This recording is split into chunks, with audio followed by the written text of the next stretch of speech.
Hi കൂട്ടുകാരെ, നമ്മൾ ഒരു പ്രോഗ്രാമിംഗ് ലാംഗ്വേജിൻ്റെ ഒരു സീരീസ് കൂടി സ്റ്റാർട്ട് ചെയ്യാൻ ഉദ്ദേശിക്കുന്നു. ഇതെന്തിനാണ് എന്ന് വെച്ച് കഴിഞ്ഞാൽ, നമ്മൾ 10ാം ക്ലാസ്സിലും അല്ലെങ്കിൽ ചെറിയ ക്ലാസ്സുകളിലൊക്കെ നമ്മൾ സയൻസും മാത്സും മലയാളവും അല്ലെങ്കിൽ അത്തരം സബ്ജക്റ്റുകളൊക്കെ പഠിക്കുന്നത് പോലെ തന്നെ ഇപ്പോൾ ഇംഗ്ലീഷ് ഒക്കെ ഒരു ലാംഗ്വേജാണ്, മലയാളം ഒരു ലാംഗ്വേജാണ്, ഹിന്ദി ഒരു ലാംഗ്വേജാണ് എന്നൊക്കെ പറയുന്നത്, അതെല്ലാം നമ്മൾ മനുഷ്യന്മാരങ്ങോട്ടും ഇങ്ങോട്ടൊക്കെ കമ്മ്യൂണിക്കേറ്റ് ചെയ്യാൻ വേണ്ടിയിട്ടൊക്കെ ഉപയോഗിക്കുന്ന ലാംഗ്വേജുകളാണ്.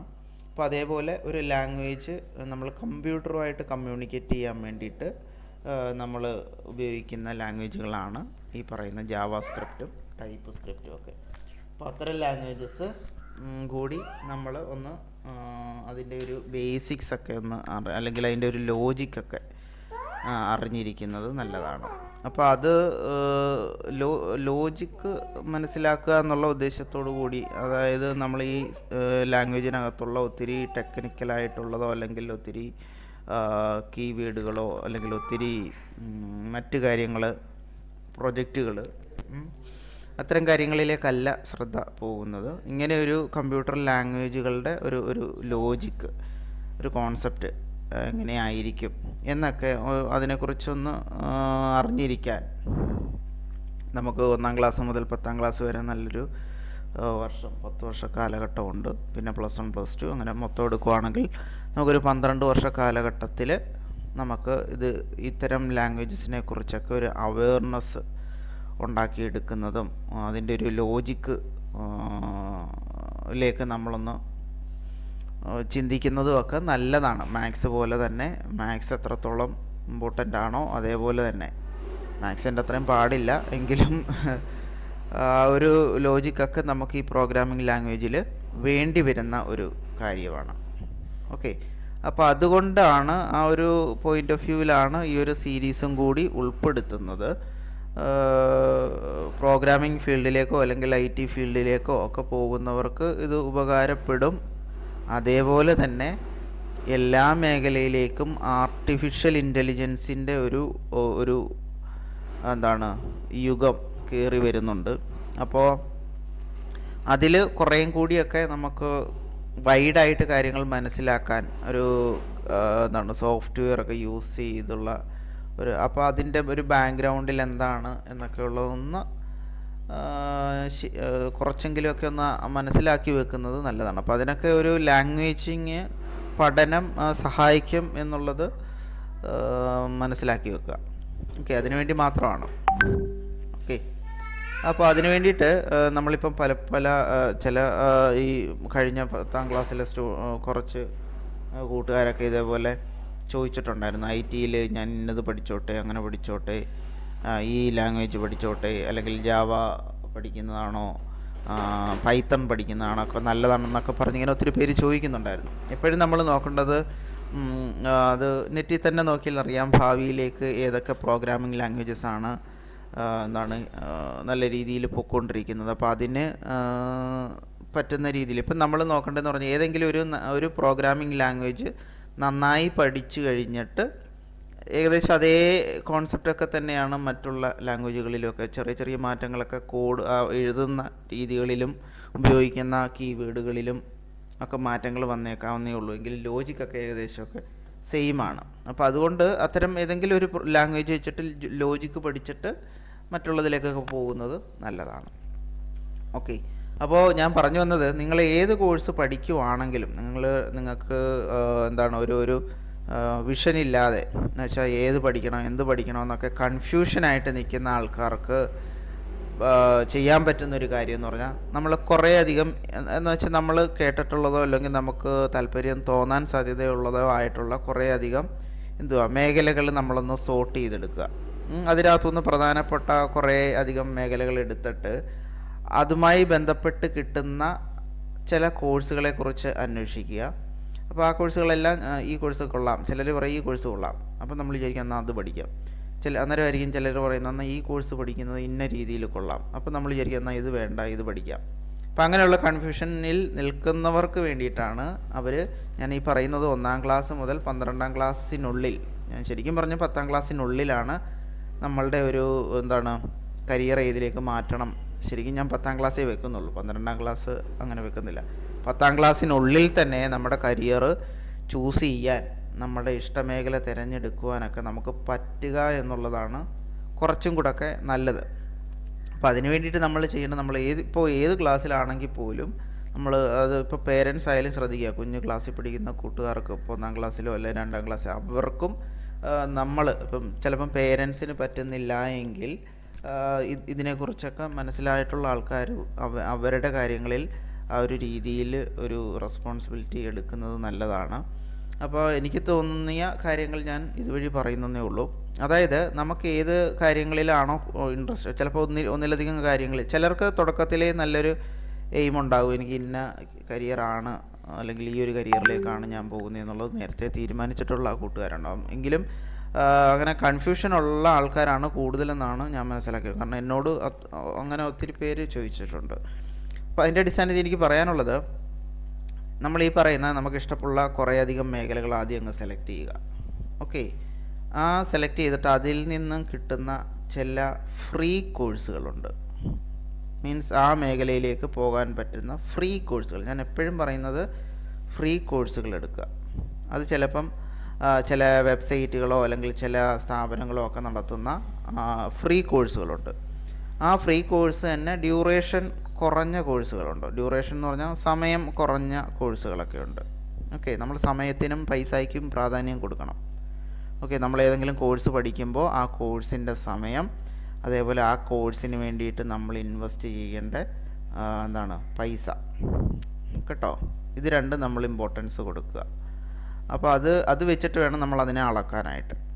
ഇനി ടൈമും മണിയും കൂടുതലായിട്ട് ഇൻവെസ്റ്റ് ചെയ്യുമ്പോൾ നമ്മൾ ആ കോഴ്സിൻ്റെ ഒരു ക്രെഡിബിലിറ്റിയും അതിൻ്റെ സിലബസ്, അതിൻ്റെ മറ്റ് എല്ലാ സാധ്യതകളും നമ്മൾ മനസ്സിലാക്കിയതിന് ശേഷമൊക്കെ നമ്മൾ പൈസയും സമയവും ഒരു കോഴ്സിനകത്തേക്ക് ഇൻവെസ്റ്റ് ചെയ്യാവുള്ളൂ.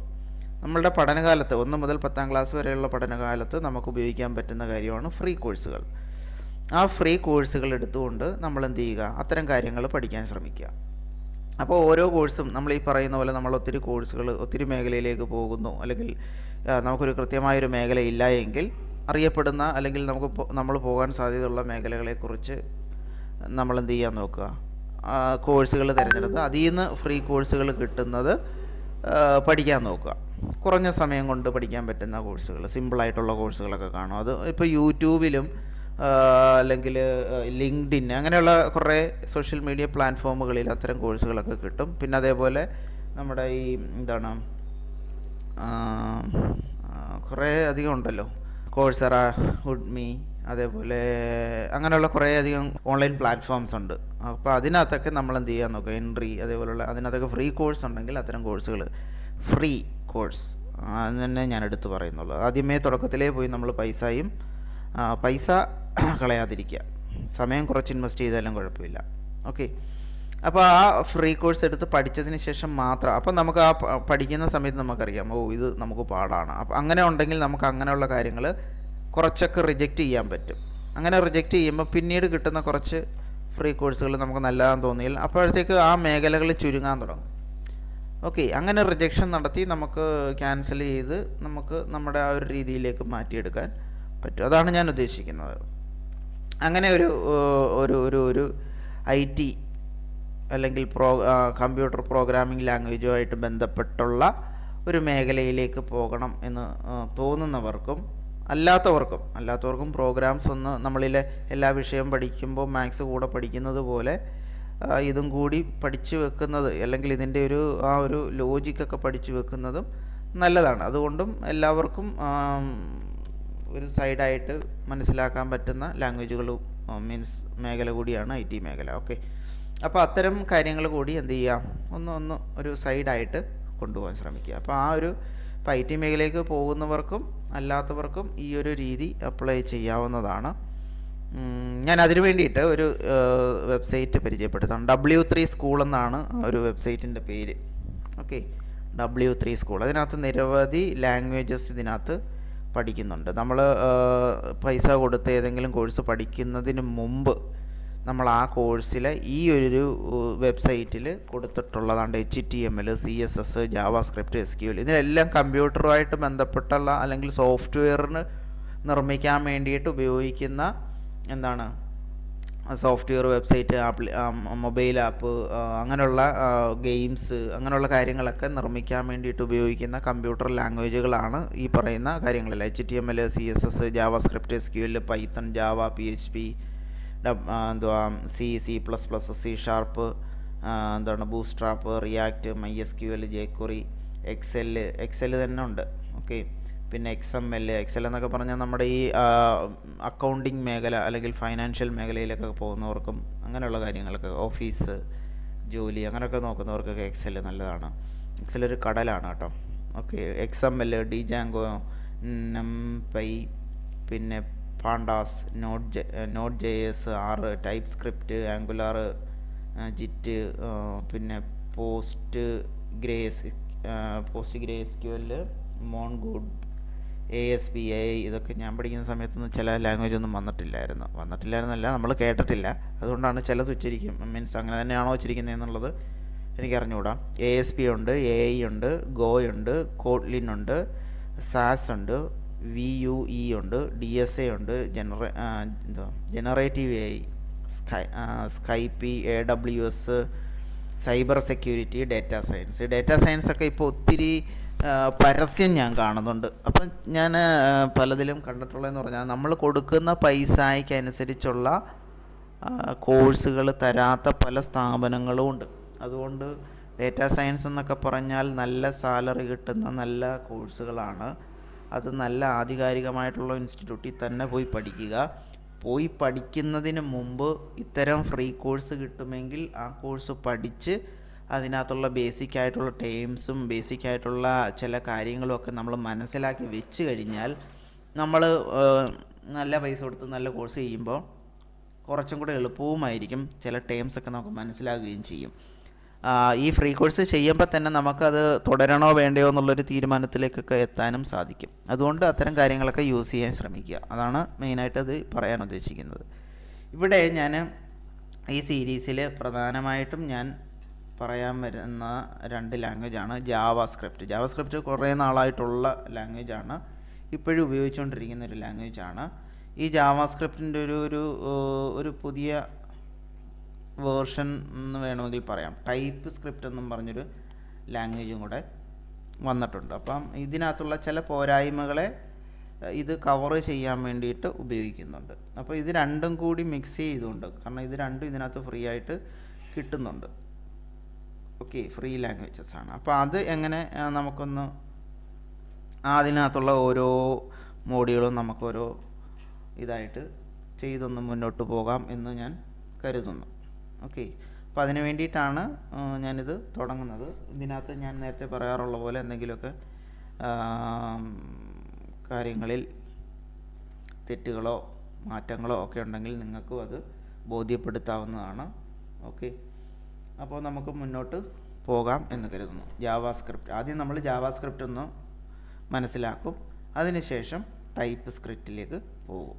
ഓക്കെ, ഇങ്ങനെയാണ് ഞാൻ ആദ്യത്തെ ഒരു സീരീസിൽ ഉദ്ദേശിക്കുന്നത്. അതിനുശേഷം നിങ്ങൾക്ക് പിന്നെ വേണ്ടുന്ന ഏതെങ്കിലുമൊക്കെ ലാംഗ്വേജ് ഉണ്ടെങ്കിൽ നിങ്ങൾ ഈ പറയുന്ന W3 സ്കൂൾ ഒരു വെബ്സൈറ്റിൽ പോയാൽ അത്തരം കാര്യങ്ങളൊക്കെ നമുക്ക് പഠിക്കാനും അതിൻ്റെ എക്സസൈസൊക്കെ പ്രാക്ടീസ് ചെയ്യാനും ഒക്കെ ഈ സൈറ്റിൽ തന്നെ പറ്റുന്നതാണ്. പിന്നെ ഇതിൽ നിന്ന് നമുക്ക് സർട്ടിഫിക്കറ്റും കിട്ടും, അതും നമുക്ക് ഉപയോഗിക്കാവുന്നതാണ്. ഓക്കെ, എന്തായാലും നമുക്ക് ലോജിക്ക് സർട്ടിഫിക്കറ്റിനെക്കാട്ടിലൊക്കെ ഉപരി ലോജിക്ക് മനസ്സിലാക്കി എടുക്കുക എന്നുള്ളതാണ് മെയിൻ കാര്യം. പണി അറിയാമെങ്കിൽ മാത്രമേ നമുക്ക് നല്ല സാലറി ഉണ്ടാക്കിയെടുക്കാൻ പറ്റത്തുള്ളൂ. അത്രേ ഉള്ളൂ. ഓക്കെ, അപ്പോൾ ഞാൻ ആദ്യം ജാവാസ്ക്രിപ്റ്റിൽ തുടങ്ങുകയാണ്. ഓർക്കുക, നമ്മൾ ജാവാസ്ക്രിപ്റ്റ് മനസ്സിലാക്കിയിട്ട് നേരെ ടൈപ്പ് സ്ക്രിപ്റ്റിലേക്ക് പോകും. ഓക്കെ, അപ്പോൾ ഒന്നാമത്തത് ജാവാസ്ക്രിപ്റ്റ് എന്നുള്ളത് JS ട്യൂട്ടോറിയൽ, ജാവാസ്ക്രിപ്റ്റിൻ്റെ ചുരുക്കമാണ് JS. അതിനകത്തുള്ള JS ഹോം എന്ന് പറയുന്ന മോഡ്യൂളാണ് നമ്മൾ എടുത്തേക്കുന്നത്. അതിൽ ജാവാസ്ക്രിപ്റ്റ് ട്യൂട്ടോറിയൽ എന്ന് എഴുതിയിട്ടുണ്ട്. JavaScript is the world's most popular programming language. അപ്പം ലോകത്തിലെ തന്നെ ഒരു നല്ല പോപ്പുലറായിട്ടുള്ള ഒരു പ്രോഗ്രാമിംഗ് ലാംഗ്വേജാണ് ഇത്. Okay, JavaScript is the programming language of the web. അതായത് എനിക്ക് തോന്നുന്നത് നമ്മുടെ വെബ് ആപ്ലിക്കേഷൻസ് അല്ലെങ്കിൽ വെബ്സൈറ്റ്, ഓക്കെ, വെബ് ഡെവലപ്മെൻറ്റ്, ഇതിനൊക്കെ വേണ്ടിയിട്ട് ഉപയോഗിക്കുന്ന ഒരു പ്രോഗ്രാമിംഗ് ലാംഗ്വേജാണ് ജാവാസ്ക്രിപ്റ്റ്. ഓക്കെ, അതേപോലെ JavaScript is easy to learn. നമുക്ക് എളുപ്പത്തിൽ മനസ്സിലാക്കാൻ പറ്റുന്ന ഒരു ലാംഗ്വേജ് കൂടിയാണ് ജാവാസ്ക്രിപ്റ്റ്. ഇനി ഈ സ്ക്രിപ്റ്റിൻ്റെ ഒരു മീനിങ് കൂടെ നമ്മൾ പറയാം. നമ്മൾ ഈ പറയത്തില്ലേ, സിനിമയ്ക്ക് സ്ക്രിപ്റ്റ് ഉണ്ട്, നാടകത്തിന് സ്ക്രിപ്റ്റ് ഉണ്ട്. അപ്പം നാടകത്തിൻ്റെയൊക്കെ ആ ഒരു സ്ക്രിപ്റ്റ്, തിരക്കഥ അല്ലേ, അതൊക്കെയാണ് അതുകൊണ്ട് ഉദ്ദേശിക്കുന്നത്. എന്ന് പറയുന്നത് പോലെ നമ്മൾ ഏതെങ്കിലും ഒരു ആപ്ലിക്കേഷൻ അല്ലെങ്കിൽ ഒരു വെബ്സൈറ്റ് എടുത്തു കഴിഞ്ഞാൽ നമ്മൾ ഇപ്പോൾ ഈ വെബ്സൈറ്റ് W3 സ്കൂൾ എന്ന് പറയുന്ന വെബ്സൈറ്റ് ഉണ്ടല്ലോ, ഈ വെബ്സൈറ്റ് നമ്മൾ കാണുന്നത് ഇങ്ങനെയാണ്, ശരിയല്ലേ? ഇനി നമ്മൾ ഇതാണ്ട് ഈ JS ഹോം എന്ന് പറയുന്ന ആ ഒരു മോഡ്യൂളാണ് നമ്മൾ ഇപ്പോൾ ഈ സ്ക്രീനിൽ കാണുന്നത്. ഓക്കെ, അതിന് തൊട്ട് താഴെ JS ഇൻട്രൊഡക്ഷൻ എന്ന് പറയുന്ന ഒരു സംഭവം എഴുതിയപ്പോണ്ട് അല്ലേ. അപ്പം ഞാൻ അതേ ക്ലിക്ക് ചെയ്യുവാണ്.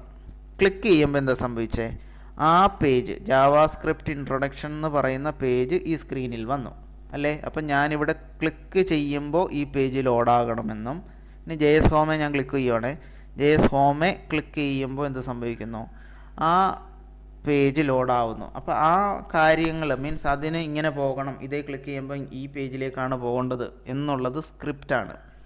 പിടികിട്ടിയോ? അപ്പോൾ JS ഹോമെ ക്ലിക്ക് ചെയ്യുമ്പം ഹോമിൻ്റെ പേജിൽ പോകണം, JS ഇൻട്രൊഡക്ഷനെ ക്ലിക്ക് ചെയ്യുമ്പോൾ ഇൻട്രൊഡക്ഷൻ്റെ പേജിൽ പോകണം എന്നൊക്കെ സ്ക്രിപ്റ്റ് എഴുതി വെച്ചിട്ടുണ്ട്. അപ്പോൾ അങ്ങനെ സ്ക്രിപ്റ്റുകൾ എഴുതുന്ന ഒരു ലാംഗ്വേജാണ് ജാവാസ്ക്രിപ്റ്റ്. മനസ്സിലായി എന്ന് കരുതുന്നു. ഇനി this tutorial will teach you JavaScript from basic to advanced. നമ്മൾ ബേസിക് കാര്യങ്ങൾ തൊട്ട് അഡ്വാൻസ് ആയിട്ടുള്ള കാര്യങ്ങൾ വരെ നമുക്ക് എന്ത് ചെയ്യുന്നു, പറഞ്ഞു തരുന്നു. അതാണ് ഇതിനകത്ത് അവർ ഉദ്ദേശിക്കുന്നത്. ഓക്കെ, അതിനുശേഷം സ്റ്റാർട്ട് ലേണിംഗ് ജാവാസ്ക്രിപ്റ്റിൻ്റെ അത് കൊടുക്കാം. അതിനിപ്പോൾ താഴോട്ട് എന്തൊക്കെയാണെന്ന് നോക്കാം. Examples in each chapter. ഓരോ ചാപ്റ്ററിൻ്റെ എക്സാമ്പിളുകളാണ് താഴേക്ക് കൊടുത്തേക്കുന്നത്. അപ്പോൾ അതൊക്കെ ഒന്ന് നമുക്ക് താഴേക്ക് നോക്കാം. താഴേക്ക് എന്തൊക്കെയോ എഴുതി വെച്ചിട്ടുണ്ട്, അതുകൂടെ നമുക്കൊന്ന് വായിച്ചിട്ട് പോകാം. ട്രൈ യുവർ സെൽഫ് എന്ന് പറഞ്ഞാൽ നമുക്ക് തന്നെ ആ പ്രോഗ്രാം, ആ ചാപ്റ്ററിനകത്തുള്ള എന്തെങ്കിലും കാര്യങ്ങളൊക്കെ എഡിറ്റ് ചെയ്ത്, എന്ന് വെച്ചാൽ ആ പ്രോഗ്രാമിന് ചില കോഡുകളൊക്കെ കാണും. അപ്പോൾ ആ കോഡുകൾ നമുക്ക് സ്വന്തമായിട്ട് അതിൽ മാറ്റങ്ങളൊക്കെ വരുത്തി വേണമെങ്കിൽ ഉപയോഗിക്കാൻ പറ്റും. അതിൻ്റെ ഒരു example, my first JavaScript click me to display date and time അല്ലേ. ഇത് ക്ലിക്ക് ചെയ്ത് കഴിഞ്ഞാൽ, അതായത് ആ ബട്ടണെ ക്ലിക്ക് ചെയ്ത് കഴിഞ്ഞാൽ ഡേറ്റും ടൈമും കാണിച്ചു തരും. അപ്പോൾ ഇവിടെ ട്രൈ ഇറ്റ് യുവർ സെൽഫ് എന്ന് എഴുതിയിട്ടുണ്ട്. അതായത് ഇത് നമുക്ക് തന്നെ ഇത് ക്ലിക്ക് ചെയ്ത് കഴിഞ്ഞാൽ നമുക്ക് ഉണ്ടാവും ഇതുപോലൊരു ഇവിടെ തന്നെ പ്രോഗ്രാമിംഗ് ഈ പറയുന്ന ജാവാസ്ക്രിപ്റ്റ് എഴുതി കൊടുക്കാനുള്ള ഏരിയ കാണും. അതിൻ്റെ ഇത് റണ്ണ് ചെയ്ത് കഴിഞ്ഞാൽ അതിൻ്റെ റിസൾട്ട് കാണിക്കുന്ന ഏരിയ റൈറ്റ് സൈഡിൽ കാണും. അതാണ് ട്രൈ യുവർ സെൽഫ്. നമുക്ക് തന്നെ പ്രോഗ്രാം എഴുതിയിട്ട് അത് റണ്ണ് ചെയ്ത് അതിൻ്റെ എന്താണ് എൻഡ് ഔട്ട്പുട്ട് എങ്ങനെ ഉണ്ടാവുമെന്ന് ഇവിടെ തന്നെ അറിയാൻ പറ്റും. പിടികിട്ടിയോ? അതേപോലെ അപ്പോൾ ഒരു പ്രോഗ്രാമിംഗ് ലാംഗ്വേജ് എഴുതുമ്പോൾ ഓർക്കുക, ലാംഗ്വേജ് എഴുതി കൊടുക്കാൻ ഒരു ഏരിയ കാണും. നമുക്ക് കോഡ് എഴുതി കൊടുക്കാൻ, കോഡെന്നാണ് ഈ പ്രോഗ്രാമിംഗ് ലാംഗ്വേജ്, ആ കോഡ് എഴുതി കൊടുക്കാനുള്ള ഒരു ഏരിയ കാണും. അത് റൺ ചെയ്താൽ അതിൻ്റെ ഔട്ട്പുട്ട് കാണിക്കുന്ന ഏരിയയും കാണും. ഈ ഔട്ട്പുട്ടായിരിക്കും എൻഡ് യൂസർ, അതായത് പ്രോഗ്രാം എഴുതാത്ത ഈ സോഫ്റ്റ്വെയർ ഉപയോഗിക്കാൻ പോകുന്ന ആൾക്കാർ കാണുന്ന. അതായത് നമ്മളിപ്പോൾ W3 സ്കൂൾ എന്ന് പറയുന്ന വെബ്സൈറ്റ് നമ്മൾ ഉപയോഗിക്കുന്ന, അത് ഇത് പഠിക്കാൻ വേണ്ടിയിട്ട് ഉപയോഗിക്കുന്ന ആളാണ് നമ്മൾ. അപ്പം നമ്മളൊരു യൂസറാണ് ഈ വെബ്സൈറ്റിൻ്റെ. ഓക്കെ, നമ്മൾ കാണുന്ന എന്താണ്, ഇങ്ങനെയുള്ള കാര്യങ്ങളൊക്കെ ഇതിൽ കാണുന്നു. പക്ഷേ ഇതിൻ്റെ പുറകിൽ ഇതേപോലെ ഒരു പ്രോഗ്രാം എഴുതി വെച്ചിട്ടുണ്ടാവും. ഓക്കെ, അത് നമുക്കിവിടെ കാണാൻ സാധിക്കുന്നില്ല, ശരിയല്ലേ? അപ്പോൾ ഈ പ്രോഗ്രാമിനെയാണ് നമ്മളെന്തെന്ന് വിളിച്ചത്, നേരത്തെ സ്ക്രിപ്റ്റ് എന്ന് പറഞ്ഞത്. അപ്പോൾ ഇങ്ങനെ കുറച്ച് പ്രോഗ്രാം എഴുതി വെക്കുമ്പോൾ അതുകൊണ്ട് ഈ സാധനം മാത്രമേ നമുക്ക് ഫൈനൽ ഔട്ട്പുട്ടായിട്ട് നമുക്ക് കാണാൻ സാധിക്കൂ. അപ്പോൾ ഈ വെബ്സൈറ്റും ഒരു ഫൈനൽ ഔട്ട്പുട്ടാണ്. ആ ഫൈനൽ ഔട്ട്പുട്ടിൻ്റെ പുറകിൽ ഇതേപോലെ കുറേ പ്രോഗ്രാമിങ് അവിടെ എഴുതി വെച്ചിട്ടുണ്ട്, പക്ഷെ അത് നമുക്ക് കാണാൻ പറ്റത്തില്ല. ഓക്കെ, അപ്പോൾ ആ രീതിയിൽ രണ്ട് ഘട്ടം അതിനുണ്ട്. ഇതിനെ ബാക്ക് എൻഡ് എന്നും ഇത് ഫ്രണ്ട് എൻഡ് എന്നും വിചാരിക്കുക. ഇനി use the menu. V recommend reading this tutorial in the sequence listed menu. അതുകൊണ്ട് ഇവിടെ ഇങ്ങനെ കിടപ്പുണ്ട് അല്ലേ, അതിൽ ക്ലിക്ക് ചെയ്ത് കഴിഞ്ഞാൽ നമുക്കത് ഉപയോഗിക്കാം എന്നാണ് അവർ പറയുന്നത്. പിന്നെ വൈ സ്റ്റഡി ജാവാസ്ക്രിപ്റ്റ്. എന്തുകൊണ്ട് നമ്മൾ ജാവാസ്ക്രിപ്റ്റ് പഠിക്കണം? JavaScript one of the 3 languages all web developers must learn. ഒരു വെബ്സൈറ്റ് അല്ലെങ്കിൽ വെബ് ഡെവലപ്പേഴ്സ് ആണെങ്കിൽ നമ്മൾ പഠിച്ചിരിക്കേണ്ട 3 ലാംഗ്വേജസിൽ ഒരെണ്ണമാണ് ജാവാസ്ക്രിപ്റ്റ്. അപ്പം ബാക്കിയുള്ള ഇപ്പോൾ 3 ലാംഗ്വേജസ് ഉണ്ടെന്ന് പറഞ്ഞല്ലോ, അതിനകത്ത് ഒരെണ്ണം ജാവാസ്ക്രിപ്റ്റ് ആണെന്ന് മനസ്സിലായി. ബാക്കി 2 ഏതാണെന്ന് വെച്ചാൽ ഒന്ന് HTML, പിന്നൊന്ന് CSS. പിടിയോ? HTML എന്തിനാണെന്ന് ചോദിച്ചാൽ കണ്ടൻറ്റ്, ഒരു വെബ് പേജിൻ്റെ കണ്ടൻറ്റ് ഡെവലപ്പ് ചെയ്യാനോ ഡിഫൈൻ ചെയ്യാനോ HTML ഉപയോഗിക്കും. CSS എന്തിനാണെന്ന് ചോദിച്ചാൽ ലേഔട്ട്, ഒരു വെബ് പേജിൻ്റെ ലേഔട്ട് എന്ന് പറഞ്ഞാൽ അതിൻ്റെ ഡിസൈന് എന്ന് വേണമെങ്കിൽ നമുക്ക് പറയാം. ആ ലേഔട്ട് ഉണ്ടാക്കാൻ വേണ്ടിയിട്ട് CSS ഉപയോഗിക്കുന്നു. ജാവാസ്ക്രിപ്റ്റ് എന്തിനാണെന്ന് ചോദിച്ചാൽ ബിഹേവിയർ, ഒരു പേജ് എങ്ങനെ പെരുമാറണം എന്ന് എഴുതി കൊടുക്കുന്ന ലാംഗ്വേജാണ് ജാവാസ്ക്രിപ്റ്റ് എന്നാണ് ഇതിൽ കൊടുത്തിരിക്കുന്നത്. Okay, this tutorial covers every version of JavaScript. ജാവാസ്ക്രിപ്റ്റിൻ്റെ എല്ലാ വേർഷൻസും ഇവർ കവർ ചെയ്യുന്നുണ്ട് എന്നാണ് പറയുന്നത്. 1997 തൊട്ട് 2022 വരെയുള്ള വേർഷൻസൊക്കെ ഇതിൽ അവർ ഉൾപ്പെടുത്തിയിട്ടുണ്ട്. Learning speed, in this tutorial learning speed is your choice. നമ്മുടെ ചോയ്സ്, നമുക്കിഷ്ടത്തിന് പഠിക്കാം, എപ്പോൾ വേണേലും പഠിക്കാം, അതാണ് അതിൻ്റെ ഒരു രീതി. Okay, the only way to become a clever programmer. നമുക്ക് നല്ലൊരു പ്രോഗ്രാമർ ആകണമെങ്കിൽ ഒറ്റ കാര്യമേ ഉള്ളൂ, പ്രാക്ടീസ് പ്രാക്ടീസ് പ്രാക്ടീസ്. പിന്നെ കോഡ്, അതായത് നമ്മൾ കോഡെന്ന് ഉദ്ദേശിച്ച ഈ കാര്യം. ഈ കോഡുകൾ എത്രത്തോളം നന്നായിട്ട് എഴുതാൻ സാധിക്കുമോ അത്രത്തോളം നന്നായിട്ട് നമുക്ക് എന്ത് ചെയ്യാം, നല്ല പ്രോഗ്രാമർ ആകാൻ പറ്റും. അത്രയേ ഉള്ളൂ. ഇങ്ങനെ വലിച്ചു വാരി പ്രോഗ്രാം എഴുതണമെന്നൊന്നും അല്ല. പിന്നെ എല്ലാ കോഡും പഠിച്ചിട്ടല്ല നമ്മൾ പ്രോഗ്രാം ആകുന്നത്. നമുക്ക് ഓരോരോ പ്രൊജക്റ്റ് ചെയ്യുമ്പോൾ അതിനാവശ്യമായിട്ടുള്ള കോഡുകൾ നമുക്ക് നെറ്റിൽ തന്നെ അവൈലബിൾ ആണ്. അപ്പോൾ അതിനാവശ്യമായിട്ടുള്ള കോഡുകൾ എന്ത് ചെയ്താൽ മതിയാവും, അന്നേരം നോക്കി മനസ്സിലാക്കിയിട്ട് അത് അപ്ലൈ ചെയ്താൽ മതിയാവും. എങ്കിലും ബേസിക്കായിട്ട് അത്യാവശ്യം കുറേ പ്രോജക്റ്റുകൾ ചെയ്യാൻ നമുക്ക് അറിഞ്ഞിരുന്നാൽ അത്രയും നല്ലത്. അപ്പോൾ എത്രത്തോളം പ്രോജക്റ്റ് പ്രാക്ടീസ് ചെയ്യുന്നോ അത്രത്തോളം കോഡ് നമ്മൾ ഓട്ടോമാറ്റിക്കലി പഠിക്കും. അത്രയേ ഉള്ളൂ. പിന്നെ test your self with exercise നമുക്ക് ഇതിനകത്ത് ഉണ്ടാവും. അത് നമ്മൾ ടെസ്റ്റ് ചെയ്ത് നോക്കുന്ന ഒരു ഏരിയയും ഇവിടെയുണ്ട്. കോമൺലി ആസ്ക്ഡ് ക്വസ്റ്റ്യൻസ് ഇപ്പോൾ ഇവിടെ കൊടുത്തേക്കുന്നുണ്ട്. Create a variable called car name and assign the value Volvo to it. അപ്പോൾ അതിന് കോഡുകളുണ്ടാവും. ആ കോഡുകൾ വെച്ചിട്ട് നമുക്കത് റീഫിൽ ചെയ്യാനുള്ള ഒരു എക്സസൈസ് ഏരിയ ഒക്കെ ഉണ്ട്. അതാണ് അവിടെ ഉദ്ദേശിക്കുന്നത്. How do I get JavaScript? You don't have to get or download JavaScript. JavaScript is already running in your browser, on your computer, on your tablet and on your smartphone. JavaScript is free to use for everyone. JavaScript എല്ലാവർക്കും free ആയിട്ട് ഉപയോഗിക്കാൻ പറ്റുന്നൊരു കാര്യമാണ്. അതിന് നമ്മൾ പ്രത്യേകിച്ചൊരു കാര്യമൊന്നും download ചെയ്തെടുക്കേണ്ട കാര്യമില്ല എന്നാണ് അവർ പറയുന്നത്. അതേപോലെ നമ്മുടെ കമ്പ്യൂട്ടറിലും ടാബിലും സ്മാർട്ട് ഫോണിലും ഒക്കെ ഉപയോഗിക്കാൻ പറ്റുന്നൊരു കാര്യവും കൂടിയാണത്. My learning, track your progress with my learning program with here at W3 school. അതിന് വേണ്ടിയിട്ട് ലോഗിൻ ചെയ്ത് കഴിഞ്ഞാൽ നമ്മുടെ കാര്യങ്ങളൊക്കെ അതിനകത്ത് തന്നെ നമുക്ക് അതിൽ നമ്മൾ എത്രത്തോളം പഠിച്ചു എന്നുള്ള കാര്യങ്ങളൊക്കെ നമുക്ക് മനസ്സിലാക്കാൻ സാധിക്കും. അപ്പം ലോഗിൻ ചെയ്തും ലോഗിൻ ചെയ്യാതെയും നമുക്ക് ഇതിനകത്ത് പഠിക്കാൻ പറ്റും. അപ്പം അതാണ് അവർ ജാവാസ്ക്രിപ്റ്റ് ഹോം എന്ന ആ ഒരു പേജിൽ പറയുന്നത്. ഇനി നമുക്ക് അടുത്ത ഇൻട്രൊഡക്ഷൻ അടുത്ത വീഡിയോയിൽ നോക്കാം. ഓക്കെ.